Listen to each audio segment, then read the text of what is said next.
நான் வந்து புதிய தலைமுறை அறக்கட்டளையோட திருச்சிராப்பள்ளி மாவட்டத்தோட கௌரவ செயலாளர். நான் புதிய தலைமுறை அறக்கட்டளை வந்து ஒவ்வொரு கிராமத்திலையும் வந்து கிராமப்புற கல்வி மேம்பாட்டு திட்டம்ன்ற முறையில வந்து டியூஷன் சென்டர் ஆரம்பிச்சு சிறப்பாக செயல்பட்டு இருக்காங்க. தமிழகம் முழுவதும் இது போல நடந்துட்டு இருக்கு.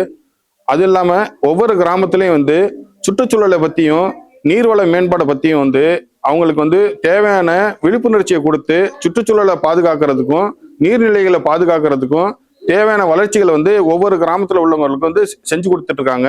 இதன் மூலமா நிறைய நீர்நிலைகள் வந்து பாதுகாக்கப்படுது. என்வாயர்மெண்ட் சம்பந்தமா தேவையான அனைத்து விழிப்புணர்ச்சியும் வந்து மாணவர்கள் மூலமா வந்து ஒவ்வொரு கிராமத்திலும் செயல்படுத்திட்டு இருக்காங்க.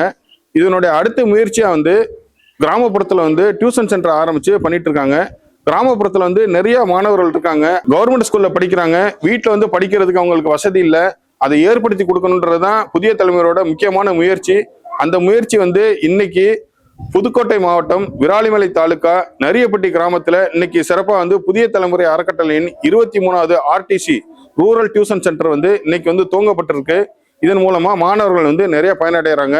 இதுக்கு உறுதுணையா இருந்த புதிய தலைமுறை அறக்கட்டளையின் நிர்வாகிகள் மற்றும் செக்ரட்டரி திரு வெங்கடகிரி சார், பெரம்பலூர் மற்றும் அரியலூர் மாவட்டத்தை சேர்ந்த புதிய தலைமுறை அறக்கட்டளையின் கௌரவ அமைப்பாளர் திரு குறிஞ்சி சிவா அவர்களுக்கும் நன்றி தெரிவித்துக் கொள்கிறோம். இதே நேரத்துல எங்களுக்கு வந்து ஒரு நல்ல டீச்சர் கிடைச்சிருக்காங்க, கலையரசி டீச்சர் கிடைச்சிருக்காங்க.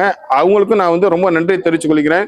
இந்த கிராமத்துல இந்த ஒரு ஆர்டிசி டியூஷன் சென்டர் ஆரம்பிக்கிறதுக்கு இந்த நரியப்பட்டி கிராமத்தை சேர்ந்த திரு லட்சுமணன் அவர்களுக்கும் இந்த நேரத்துல நாங்க வந்து நன்றி தெரிவித்துக் கொள்கிறோம்.